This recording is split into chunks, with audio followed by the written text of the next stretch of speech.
The Oversight and Government Reform Committee will come back to order. We are in the midst of the hearing regarding the IRS and appreciate the Inspector General's being with us here today. There was a point of clarification I believe Mr. Camus wanted to make. I'd like to recognize him to clarify a previous statement. Thank you, Mr. Chairman.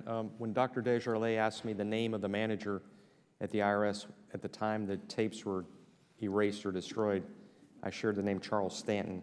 Charles Stanton wasn't actually the manager at that time. We're working on getting that name. We'll provide it for the record. Stanton has actually been very cooperative. Thank you. We appreciate the clarification. Thank you, sir. We do. We'll now recognize the gentleman from South Carolina, Mr. Gowdy, for 5 minutes. Thank you, Mr. Chairman. Mr. George, I want to start by encouraging you to take heart when the other side makes ad hominem attacks. It's generally because they have neither the facts nor the law, nor frankly logic. So I know it is difficult for you to sit there and absorb ad hominem attacks, but the reality is that is kind of the last vestige of folks who have nothing else left to argue. I'm going to ask serious questions, and Mr. Camus or Mr. George, either one can answer them. And I'm a simple man, so I'm going to start kind of simply with respect to the IRS investigations / target investigations. Were there at some point subpoenas in place? There were. Okay. Were there requests to preserve evidence in place? Yes. Were there ongoing congressional investigations? There were, sir. Were there ongoing IG investigations? Definitely. And purportedly, there was an ongoing DOJ investigation, although we've seen scant evidence of that. At least that's the allegation, right? Yes, and I'll ask Mr. Camus to further respond to that. That's correct, sir. There is an ongoing DOJ investigation.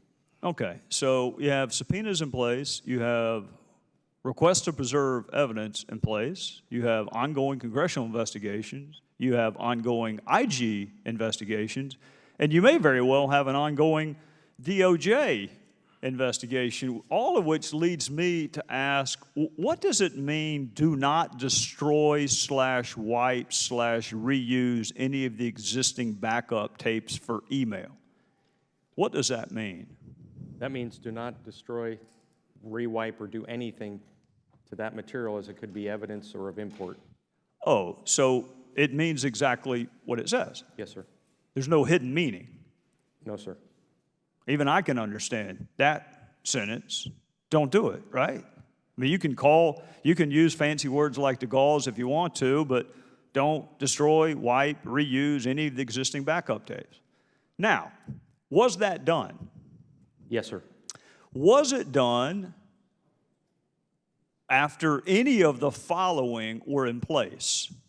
Subpoenas, requests to preserve, ongoing congressional investigations, ongoing IG investigations, or purported DOJ investigation?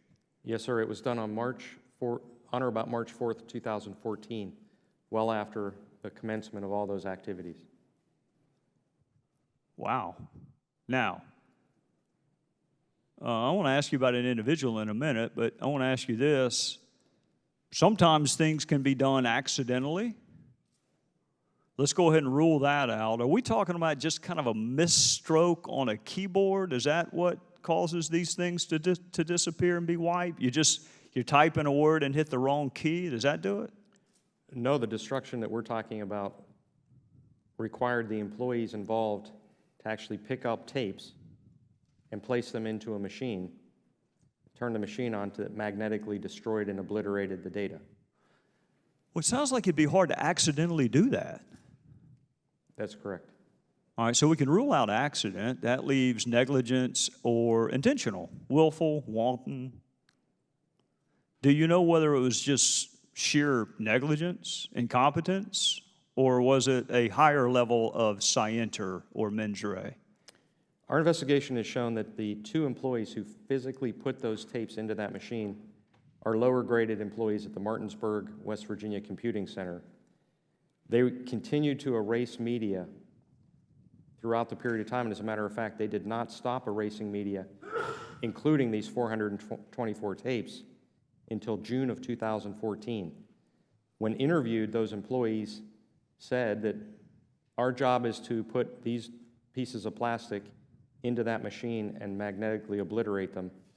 We had no idea that there was any type of preservation from the chief technology officer. Was Mr. Koskinen in charge of the IRS at the time? Yes, sir. I want to ask you about another name. Have you ever heard the name Kate Duvall? Yes, sir. Who is Kate Duvall? Because I think I've heard that name before, too. Kate Duvall was the chief counsel representative, the IRS's counselor concerning the production issues to Congress. So she was a lawyer in charge of making sure the council made production to Congress. So she's in charge of making sure that emails and other matters get produced. Yes, sir. Is she still with the IRS? She is not. I don't recall the date that she left, but she is no longer Do you know where she is now? part of the Internal Revenue Service. I can get that information for you. No, I know where she is now. She's at the Department of State in charge of their email productions. Wow. Are you back? Thank the gentleman. We'll now recognize the gentleman from Kentucky, Mr. Massey, for 5 minutes. Thank you, Mr. Chairman. I want to ask about the date that Lois Lerner's hard drive failed, because you gave us more specificity here today, and I appreciate that. What day did her hard drive fail? We believe it failed on June 11th, which is a Saturday, between 5 and 7 p.m. So this hard drive failed conveniently. Do you know where it was when it failed? We believe, based on log activity, that the laptop was in her office at the time that the hard drive failed. So on a Saturday, it was just sitting there, and it just sort of failed on its own on a Saturday, on June 11th. Can you tell if there was any computer activity at the time that it failed from log activity? We were unable to determine if a program was in place that would remove another program from the computer. It was a silent deployment, if you will. That deployment was scheduled to occur between two dates, but we weren't able to definitively say there was any computer activity on that computer on June 11, 2013, or 2011 when it was destroyed. So here's what I find interesting. On June 3rd, the chairman of Ways and Means sent a letter to Doug Shulman, who was a commissioner of the IRS at the time. You're familiar with that letter? I'm not.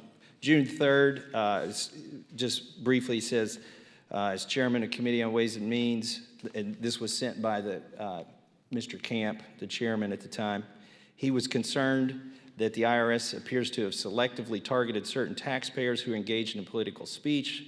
Not only does this threaten political speech, it casts doubt on the IRS credibility.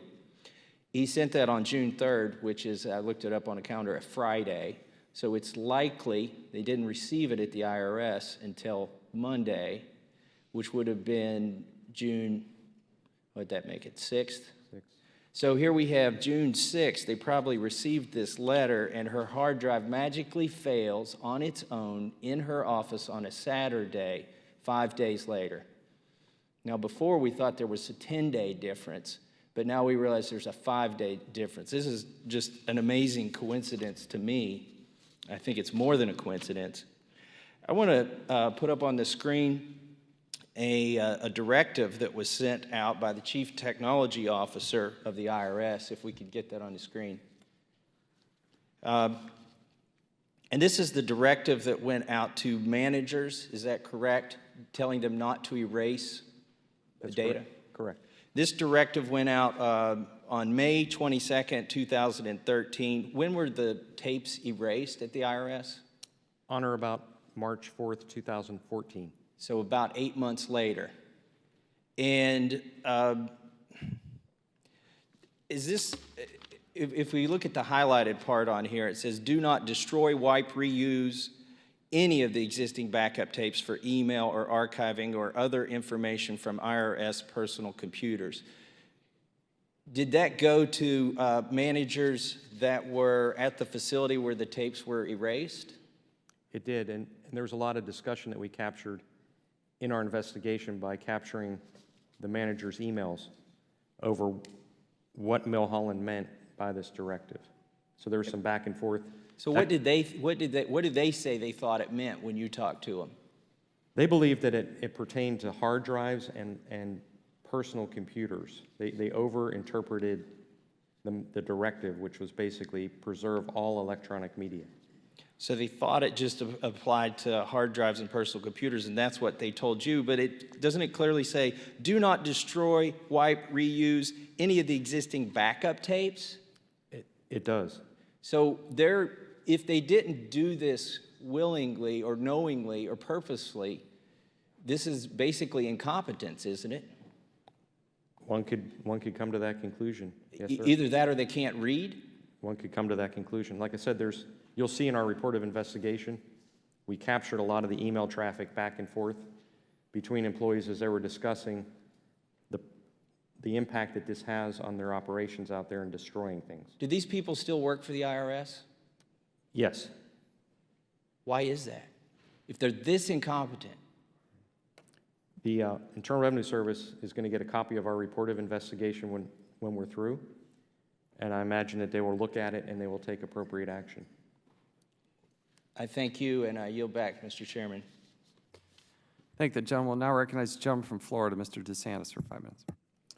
Well, thank the chairman, and I'd say to my friend from Kentucky, I mean, it may be incompetence, or it may just be a willful disregard of the preservation order, and a willful disregard of the subpoena that this committee issued in August of 2013. And so those are two very, very important actions, and yet, Mr. Camus, in early 2014, your report demonstrates 422 backup tapes were destroyed by the IRS, correct?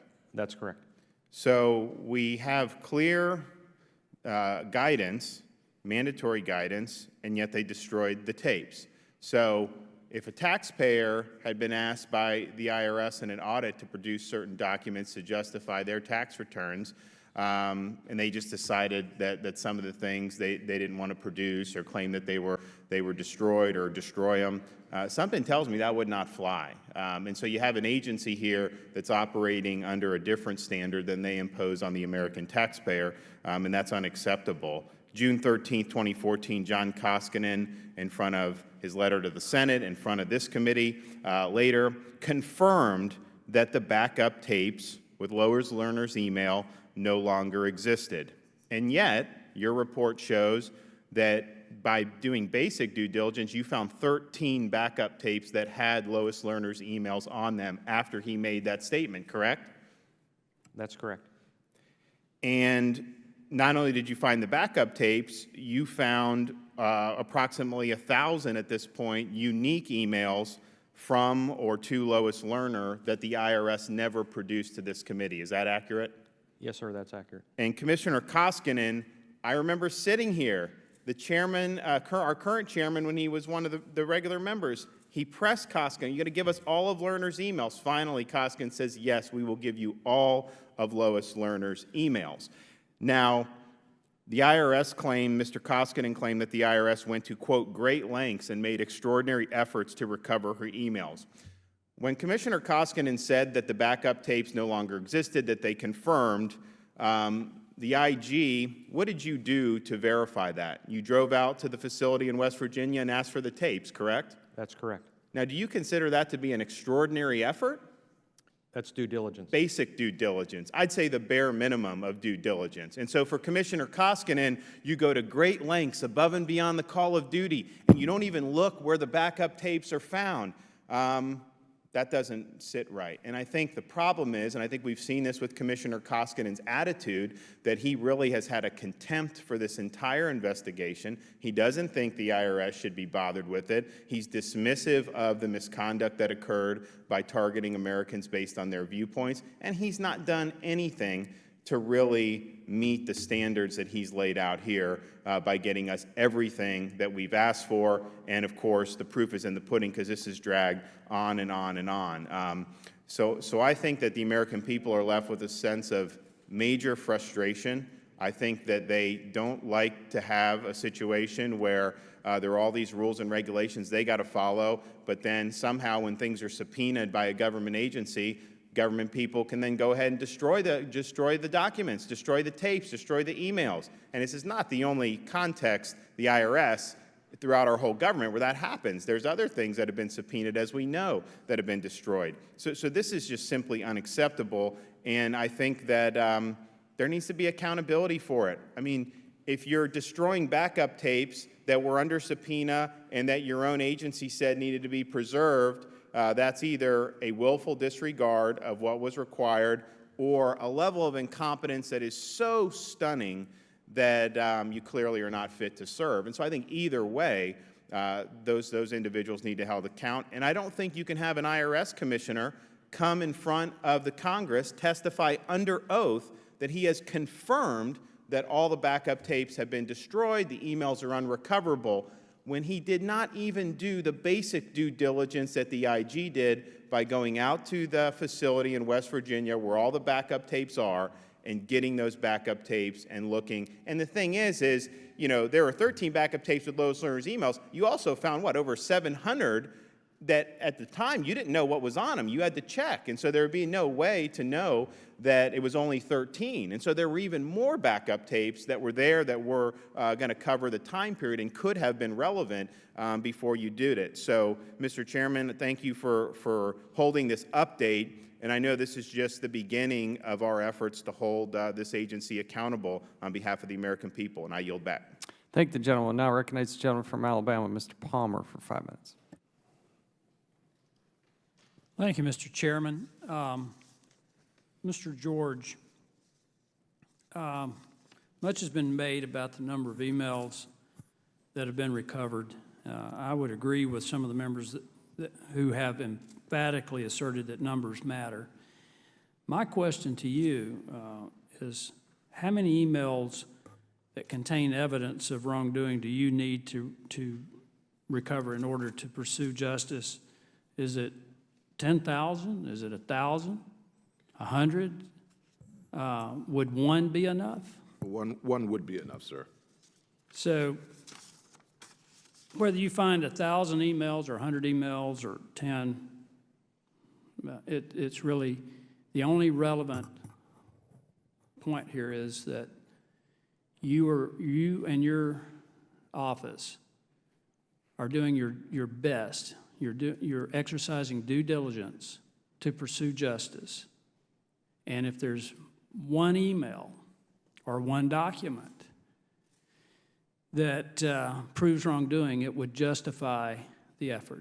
Would you agree with that? I agree 100%, and I would beg your indulgence here, Congressman, because the staff of the Office of Investigations is doing just tremendous work almost around the clock over weekends and over holidays in order to address this matter and to locate that potential one email, or if there are more, or if there aren't any, to make a final conclusion as it relates to this. And I think I can speak for the staff, for this committee. I don't think I'm out of line in saying this, that we are very, very grateful for the work that your office does and the other IGs and how you pursue it with excellence and professionalism on behalf of the American people. Thank you. Mr. George, I don't remember. I think you were one of the 47 Inspector Generals who signed a letter to this committee raising concerns about federal agencies' lack of, I'd say, forthcoming with evidence and other documents. Is that correct? Did you say that? I was a signature to that. And we held a hearing on that, and one of the points that I think we brought out here is that how the lack of cooperation by these federal agencies, and in this case, I would say the IRS, has impeded investigations, have made it very, very difficult to get to the truth, to get to the bottom of these issues. Have you found that to be the case? Very rarely, especially in all candor under the current commissioner. He's been extraordinarily cooperative. But I have to point out, and again, in all candor, the timing is blurred given everything that occurred. It wasn't until once appearing before this very committee that the IRS turned over a training chart. And I'm not relating to the email investigation, it's the overall exempt organizations investigation. And at that time, review, audit, So it was not an investigation, so they were not compelled to provide us that information, but they neglected to. And so what it showed us, it showed that we may not have considered something that we were unaware of. They were not required to provide that information to us. And so that's a long-winded way of saying, in that instance, they didn't share information with us that they knew existed. And so that is one of the reasons why I agreed to put my name to that letter. Well, thank you for elaborating on that. But my concern about this is that whether they didn't provide it because they weren't asked, I find it inconceivable that they would be unaware of the investigation and of the need to turn over every document that might have some relevance to this, and whether they intended to obstruct or impede, or whether it was by benign neglect or incompetence, is irrelevant, because at the end of the day, the objective is to get to the truth. It is nonpartisan in that respect. It's incumbent upon us in this committee and in your office to pursue the truth. I think that's the key point here. It doesn't matter how many emails you've gone through, what's been reported in the media. That's irrelevant. What's relevant is whether or not any wrongdoing has occurred, and that you be able to do your job as Inspector General and get to the truth. Thank you, Mr. Chairman. I yield the balance of my time. Thank you. We now recognize the gentleman from Georgia, Mr. Heiss, for 5 minutes. Thank you, Mr. Chairman. All right, the directive goes out to stop destroying the tapes or erasing the tapes in May of 2013. And yet we know that they are still being erased in 2014. And yet what I'm trying to wrap my mind around is the fact that you've said you found no reason to believe that there was any intentional, criminal, or obstructive behavior. So why in the world were the orders from May of 2013 not followed? Through our interviews of the IRS employees involved under oath and the review of their email, concurrent email with the issue, it appears that they had a manifest misunderstanding of the directive. There was a misunderstanding at the management level because they didn't know whether or not this pertained to just hard drives. They didn't know whether it just contained. All right, let's go on from here. I get your point. Right. Were there ever any orders to reinstate the destruction of tapes? No, sir. All right. So there was a clear directive to stop destroying the tapes. There was never orders to begin destroying tapes again. How in the world can your investigation determine that there was no criminal activity? One of the elements of most criminal statutes is a willfulness prong.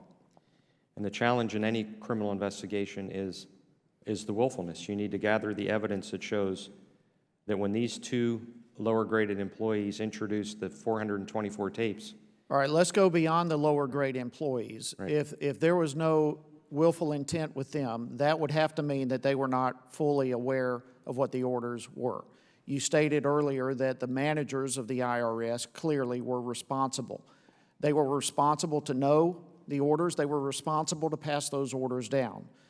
So have you determined from that that there could potentially be any criminal activity among the managers or anyone above the lower grade? There does not appear to be any evidence that they willfully, improperly executed their duties. Mr. Camus, you yourself, just a few moments ago before the break, said that this is an unbelievable set of circumstances that led to the destruction of these tapes. And I have to agree with you. It's unbelievable. The truth is not being told here. The directive could not be more clear than what it was. And yet, tapes were still nonetheless destroyed. So the truth is not being told. Why is there not some sort of criminal investigation underway? The investigation at hand was a criminal investigation conducted by criminal investigators who had the authority to place people under oath and bring criminal charges to the Department of Justice. My agents, during the interviews of all these folks, and again, with support of the contemporaneous email traffic between them, came to the conclusion that there was no willfulness by these employees or managers. Just based upon what they said. So what they said under oath was, we didn't mean to do this. But all the circumstances, even in your own words, it's unbelievable.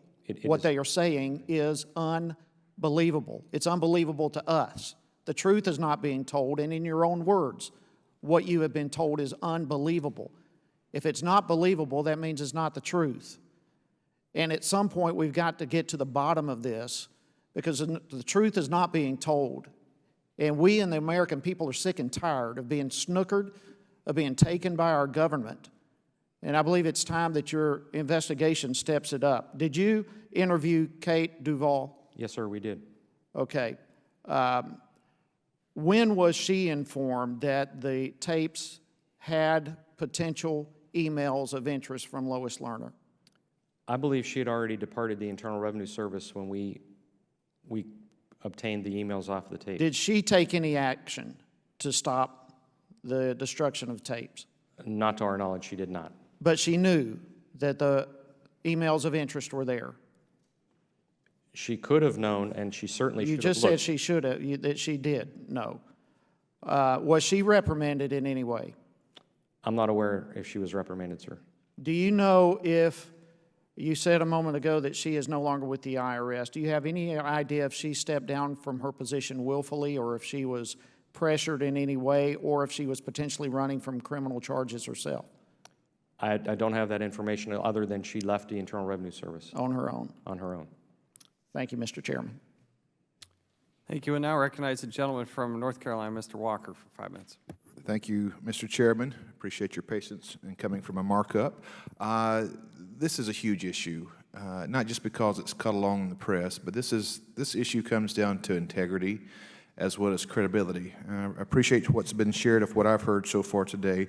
A couple things that I'd like to address, and just to make sure that I'm clear, in your investigation, did we examine the circumstances under which the IRS informed Congress about the missing emails? Could you take a minute and address that?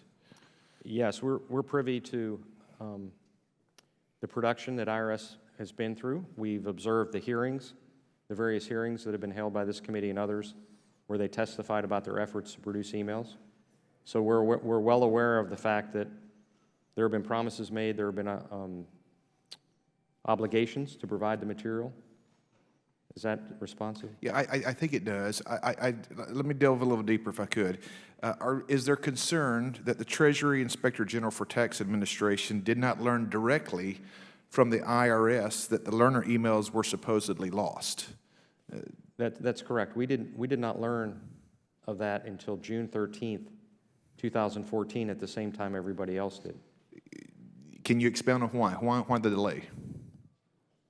They shared with us the same information they shared with everybody else, why they delayed it. When they knew in February of 2014 there were missing emails, the explanation was they spent the time between February and when they made notification in June, allegedly looking for emails. All the time, though, under the guise as far as trying to deliver what they did find. So we don't really know in the place how much of that was posture, how much of it, hey, we discovered, let's sit down and figure out the best strategy, the best tactic, or if it was late in the game when they found them and boom, a week later. Is there any evidence to support when exactly the evidence was found? The only evidence that I'm aware of that was found is whenever we initiated our investigation and we recovered the first set of tapes, and then learning after having them examined that there were emails on them.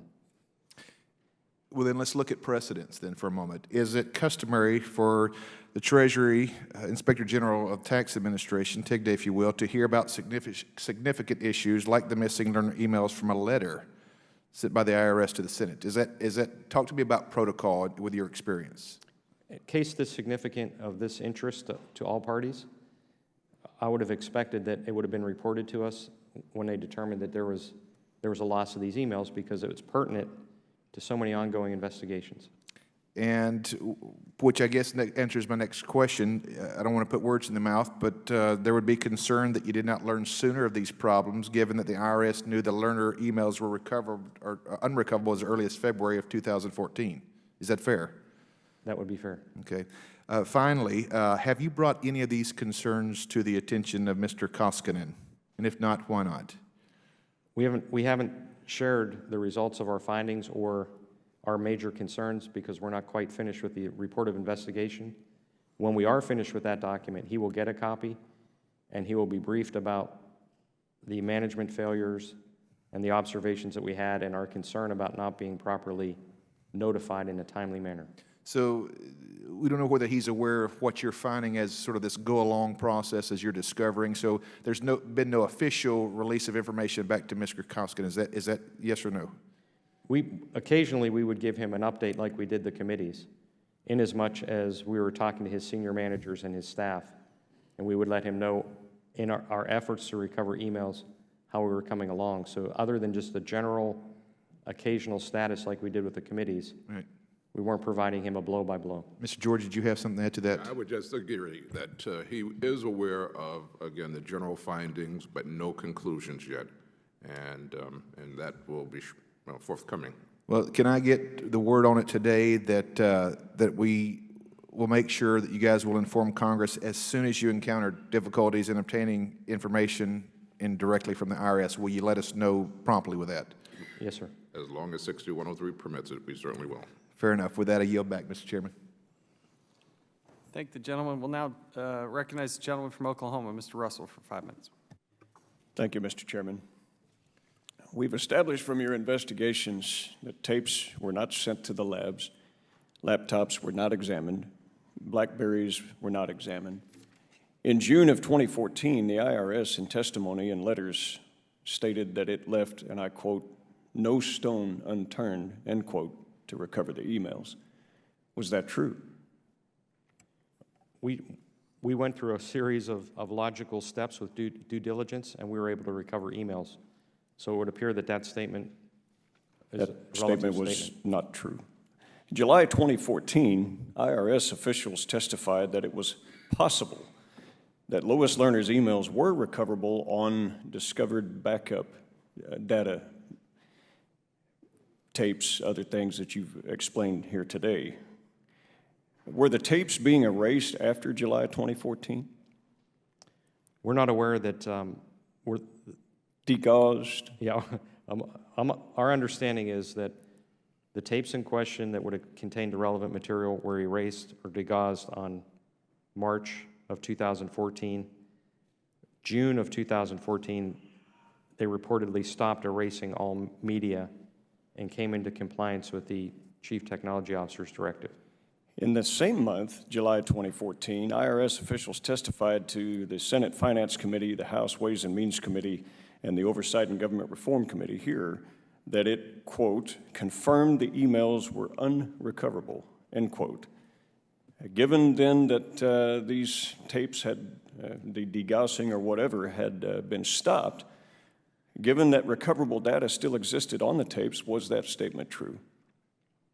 It would not appear to be true. It would not appear to be true. February 2015, Commissioner Koskinen declared that he had, and I quote, confirmed the emails were unrecoverable, end quote, and that there were, in his words, and I quote, no way, end quote, to recover them. Was that true? That would not appear to be true. That would not appear to be true. We have established here today multiple incidents where the IRS did not tell the truth.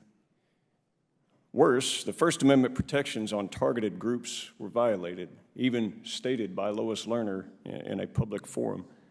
There's been no accountability of individuals misleading Congress and making untrue statements, which we've established here. In hearings this week, we're seeing a trend whereby government agencies do a magnificent job of safeguarding data and emails from the government, but allow our enemies to breach them with skill. This is a grotesque double standard on the rights of American citizens. If they use the same untrue statements on records provided to an IRS audit, they would likely be brought up on charges if an American citizen used this same standard, making untrue statements saying, well, I thought that was the case, but maybe it wasn't, but I don't have the records and I can't send them to you. There would be fines and prosecutions, more than likely. We urge you to use a similar standard in holding the IRS accountable for those that have lied to Congress in your investigations to resolve and restore confidence that our government can act with integrity and act constitutionally on behalf of the American people. You, in your auditing capacity and your investigative capacity, have that responsibility that I know you take seriously. But we need to restore that confidence to the American citizens of this country. And I urge you to hold these people that have lied to Congress to account. Mr. Chairman, I yield back my time. Gentleman yields. Gentleman yields Yes. just for one question. Mr. Camus, I want to make sure I'm clear because you just accused the commissioner of a crime. That was not my intention, sir. No. I mean, I'm not arguing with you. I want to make sure the record is clear. You said that, in answer to a question, you said that he lied to Congress. Is that what you told us? No, That's you need to clear that up. Yes. One way or another. I mean, whatever. I just wanted to be clear because you've now put him in a very interesting situation. We're just searching for the truth. Go ahead. No, thank you, Mr. Chairman, for the opportunity to clarify. I was asked a series of questions that, based on our investigation, we found things that were said earlier were not there. Anytime you make an allegation or if you prove a false statement, there is, again, a willfulness prong in that. You have to understand that somebody willfully gave information that they knew was not to be true. So I'm not alleging that the commissioner willfully gave any information that he knew at the time he gave it not to be true. That's, if that helps clarify. It clarifies. Thank you, and I apologize. But, if I'm, gentleman yield, but it wasn't true, was it? We found emails that they did not, nor They did not what? that they did not find them, and our investigation showed that they did not look for them. But I am not alleging that the commissioner made false statements at this point. I am not. So thank you for the opportunity. We'll have to have that debate and that conclusion, but I think it is pretty crystal clear, and I appreciate the And I candidates. think what Tim mentioned, that willfully, that's the issue. We don't know whether it was a willful statement on the part, in effect, that Commissioner Koskinen knew exactly what they had or had not done.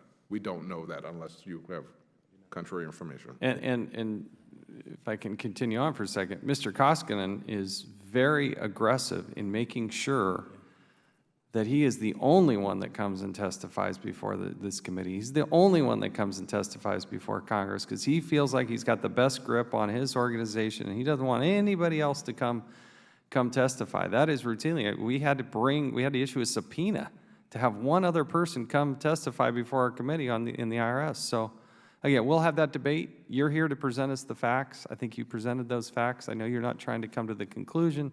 That is for us to debate. Just one thing. Was there evidence that it was willful, any willful criminal act, lying to Congress? Or? We found no willfulness throughout our investigation. And just one last question.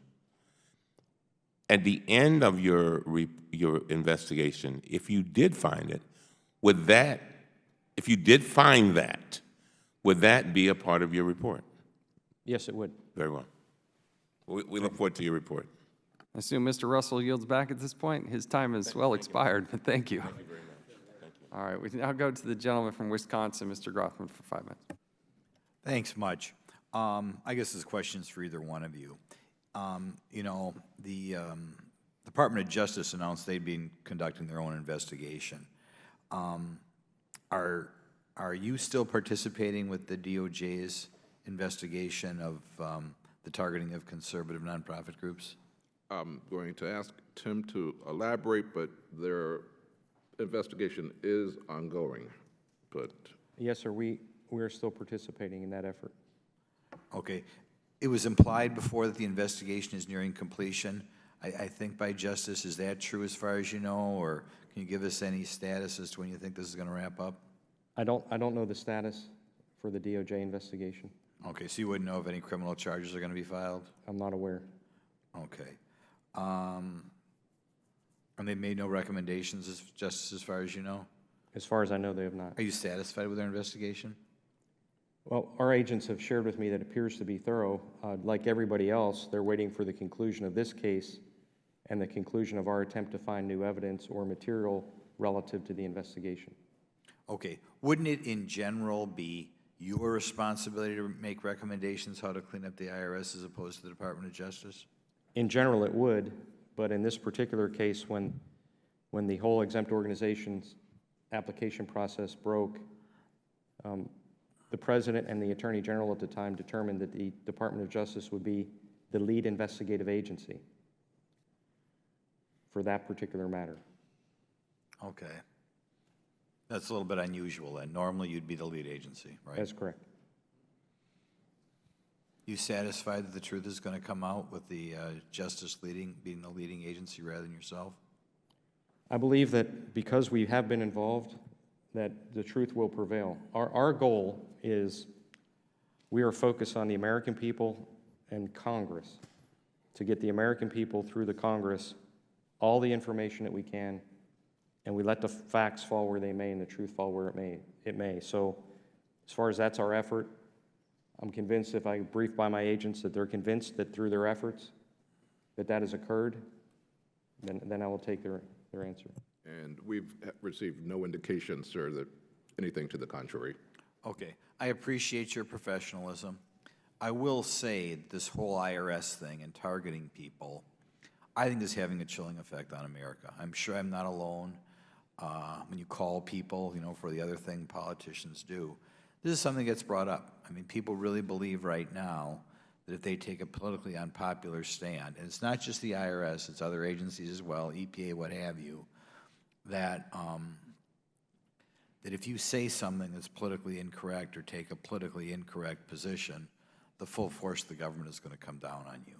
And that's not the way this country is supposed to be built. So I appreciate your professionalism, and I hope you get to the bottom of what was really going on here, so that we can so the wrongdoers can be prosecuted. But thank you for coming over here today, and I yield the remainder of my time. Thank the gentleman. Now recognize the gentleman from North Carolina, Mr. Meadows, for 5 minutes. Thank you, Mr. Chairman, and thank you for putting a priority on informing the American people by holding this hearing. Mr. George, on a personal note, the passion and compassion that you showed about caring for a loved one is not missed in the unbelievable difficulty of this hearing. And I just want to say, if we could all have sons who are willing to do that kind of service to a family member, this world would be a better place. So I just want to say thank you. Thank you for your service. Thank you very much, sir. Mr. Camus, I want to come back to you because I want to follow up on what the chairman was talking about, because as we've started to look, this whole thing of willful is a very high standard. You almost have to have the smoke coming out of the end of the gun, and yet in your investigation, and actually I started reviewing Mr. Koskinen's statements before this committee, before the Senate Finance Committee, before the Ways and Means Committee. And just to refresh your memory, it says we've confirmed that backup tapes no longer exist. We've confirmed that Lois Lerner's emails are unrecoverable. We had another statement that would indicate that they have worked diligently to find these missing emails, but as you have indicated, you found them in 6 different sources. Is that correct? That's correct, Mr. Meadows. So how could, if we have these statements, how do you reconcile those statements with you going out and finding them. I mean, how do you take someone who says there's absolutely no way that they exist, and then, according to your testimony here today, they didn't even look? So how could you say that that was anything other than willful? The issue that we have here is, as I shared earlier, is a management failure. Okay, so let multiple me, and you did, and that's where I want to pick up. Because if we have a management failure, one thing that hasn't been talked about yet is these backup tapes are held in just a handful of locations. Is that correct? Yes, sir. So in a handful of locations, a memo goes out. How in the world would those handful of locations not have gotten the memo that they needed to be preserved? Our evidence shows that they did, in fact, receive the directive from Mr. Milholland. Oh, so a handful of organizations, all of them, got the memo and then decided not to follow it? The evidence shows from interviews and looking again at contemporaneous email traffic between the various parties that when we received the directive from Milholland, they were confused as to what it actually encompassed. So yeah, and I guess that's hard because if I give this to a fifth grader, and I know it's harder to be smarter than a fifth grader, but if I give it to a fifth grader to not destroy backup tapes, I don't know how much simpler it can be. Do you, Mr. Camus? Do you see the ambiguity, I guess is what I'm saying. I couldn't agree with you more, Mr. Meadows. Okay. So if that's the case, who's going to be held accountable? Who's going to lose their job? Who's going to restore or start to restore the confidence in this agency by the American people? Because we've been hearing after hearing after hearing that we've looked, we've searched, we can't find, and yet you found them. So who's going to be held accountable? Who in your opinion should be held accountable? Let me rephrase it. Well, that's just an opinion. There are many people in this situation who should be held accountable. So will that be in your report, or can you get that to the committee on who should be held accountable? Our general process is... we need you to name names, I guess is what I'm saying, Mr. Camus. There will be names in that report, and there will be documents of each of the interviews, and I'm sure that various people will come to various conclusions. Okay, so last question.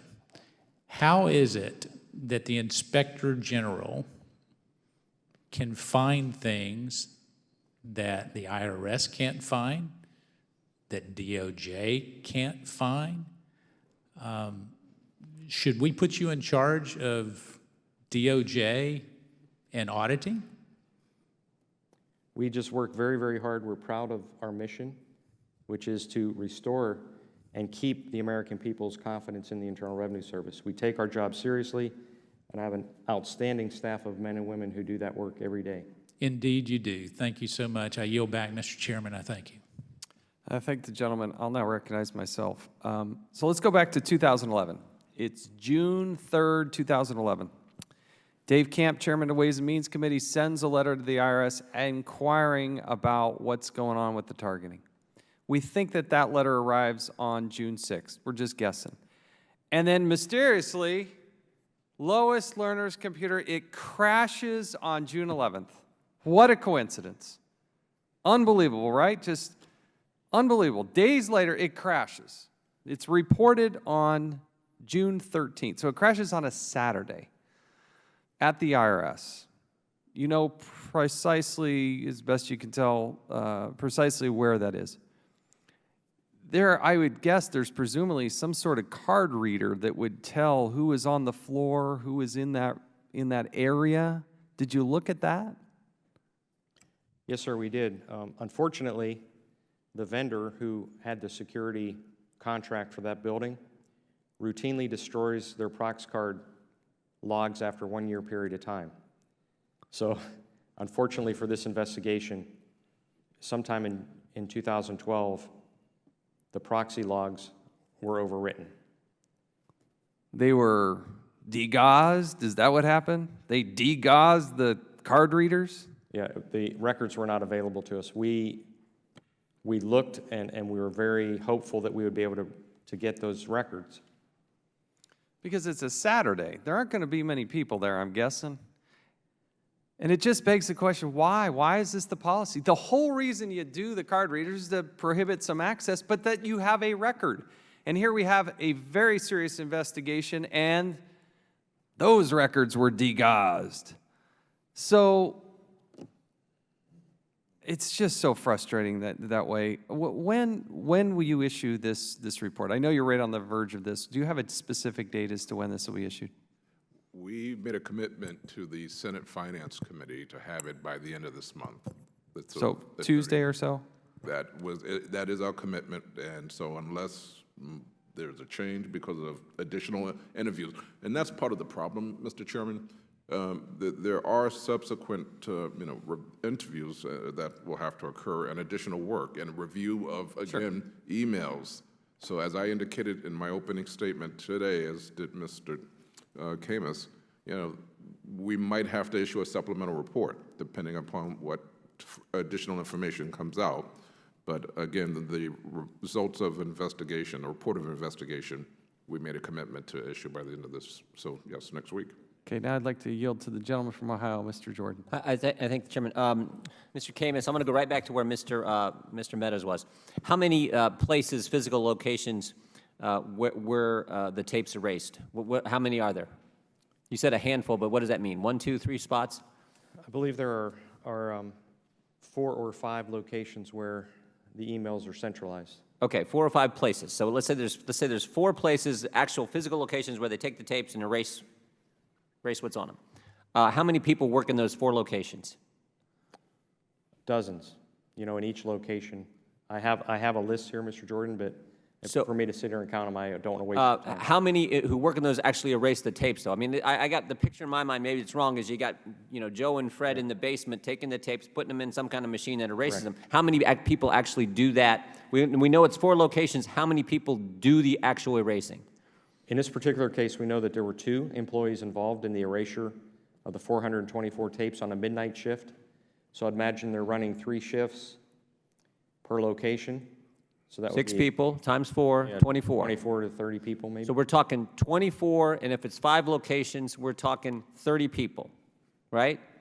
So some of those 30 people, they're the ones responsible. They got the directive. They knew there was a subpoena. They probably read the newspaper. They know this is an issue. Are any of those people, back to Mr. Meadows' question, are any of them going to be punished?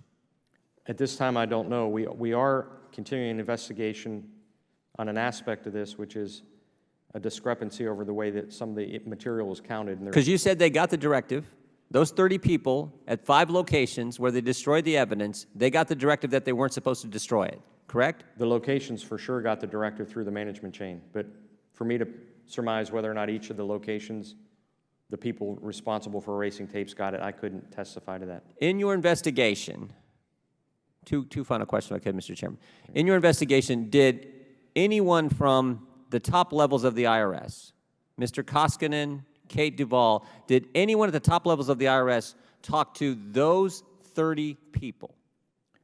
Specifically, not to my knowledge, especially at Martin. So the 30 people responsible for erasing the evidence were never communicated to by the head of the IRS? Yes, that's correct. Yes, that's correct. They never talked to him. Never talked to the key people who got the directive not to destroy evidence, who destroyed evidence. Mr. Koskinen never talked to them. That's correct. Finally, Mr. Chairman, and yet Mr. Koskinen sat where you sat and gave false information to this committee, correct? When he said, I can give you assurances that we're going to give you all the emails. He may have told you that under oath and made assurances to you. And that was a false statement, based on your investigation, correct, Mr. Camus?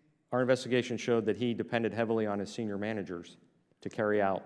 The same people who didn't go talk to those 30 key people. All I'm saying is what Mr. Koskinen told this committee and the American people, was it a true statement what he said under oath sitting in that chair right there? I don't know what he did. I know he did No, not. we've portrayed we've told you what he said. He said, I can assure you I'm going to get you all the information. And I believe he went back to his senior staff and told them to do so. I'm not asking why he said it. I'm asking, was what he said truthful? I know he didn't talk to the people who destroyed the tapes. I do understand that he told his senior staff to comply with the investigation. All right. Thank you, Mr. Chairman. Thanks. Now recognize the gentleman from Maryland. Thank you very much. Mr. Thank you very much, Mr. Chairman. We have spent a phenomenal amount of time talking about the conservative groups, and certainly I'm concerned about them, but I'm also concerned about all Americans. Back on May 23rd, Mr. George, 2013, you appeared before the committee, and we asked about progressive groups. You said that you were going to be reviewing some 600 files, and I'm just wondering, what have you found out about the other American groups, the progressives? Yes, we have a review underway looking at that very issue, sir, as to how other groups, progressives and the like, were treated in the handling of their applications for tax-exempt status. Unfortunately, a lot of the information that would be needed to complete that review is being stymied or stalled until the review of the missing emails is done, because there's a number of overlaps in terms of individuals, and in addition, a lot of the key players involved in that process have since retired or left the IRS in the wake of the initial report and review. So we are still committed to doing that. We have started preliminary work on it. Will that be a part of your report? It'll be a separate report. But, we're not sure whether it'll be an addendum to the original audit or whether it'll be a standalone report. Because of some of the missing people under the Yellow Book standards, we might or might not be able to issue an actual audit that would be accepted by the general auditing community, so it might have to be an evaluation or an inspection. But the bottom line is we are going to look at that issue. We are going to determine how the IRS treated progressive groups and the like, and I'm using that term writ large. So it's been a year now, over a year, and you say people have left, and more people will probably leave. So that doesn't make it any better, does it? I mean, and of the 600 cases, you mean you don't have any conclusions with any of those? You said you had 600 files you going to be looking over? Yeah, No. But I'm actually, sir, I'm also being reminded that the DOJ investigation is hindering our ability to talk to people. So our hands are tied, unfortunately. And I just want to make sure, again, we have spent a phenomenal amount of time talking about conservative groups.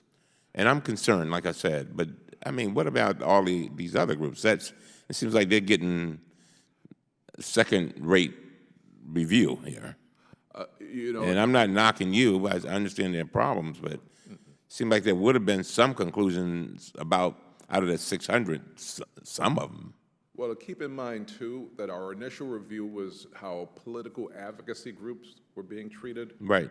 And if we have results from that, and the vast majority of groups that were adverse, that were, had inappropriately had inappropriate questions and the like delivered to them, were found to be groups that are leaning not to the left. I'm trying to be very diplomatic as to how I word this for fear of, one, I don't want to use the word targeting in this context. I understand. It's too early to know exactly what was done.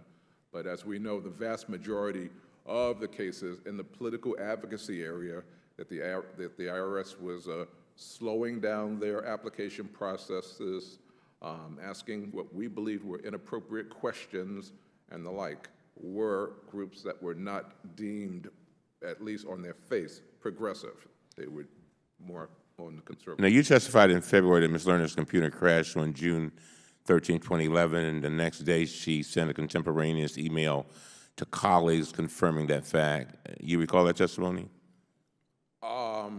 I know that that's in this current testimony. Is that right? Yeah. Okay. And you further testified that more than 2 weeks later, Ms. Lerner received a briefing on June 29, 2011, informing her that IRS employees in Cincinnati were screening applications using the terms such as Tea Party and 912. Is that right?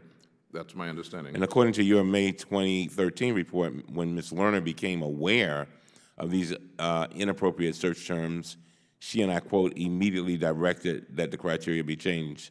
Did anything in your investigation call that conclusion into question, Mr. George? Not to my knowledge, no. But again, keep in mind, we did conclude shortly thereafter that that practice resumed. And so she didn't, you know, she may have requested that it cease, but her instructions were not followed. And so you also confirmed that Ms. Lerner's computer crashed before your office started any investigation. Specifically, you were asked, quote, at the time of Ms. Lerner's computer crash, had TIGTA commenced its audit of the IRS employees' handling of applications for tax-exempt status? Your response was, quote, no, it hadn't begun.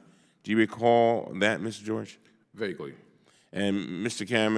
Camus, you testified that the IG's office did not begin reviewing the circumstances surrounding Ms. Lerner's lost emails until June 16, 2014. Do you recall that testimony? Yes, sir, I do. Now, now that the investigation is essentially complete, does the timeline we just discussed still hold true? As far as our investigation goes, it would still hold true. Ms. Camus, did the investigation reveal any evidence that Ms. Lerner saw 3 years into the future and knew you would one day investigate the loss of her emails? The investigation did not show that. All right. I yield back. Gentlemen, we want to thank you for your work, the work of the Inspector General's office. Good people working hard, looking at an awful lot of paperwork, and we do appreciate it. We look forward to seeing your final report, but please pass word back to them how much we do appreciate their work, how much we rely on it as a body and in this institution and as a committee.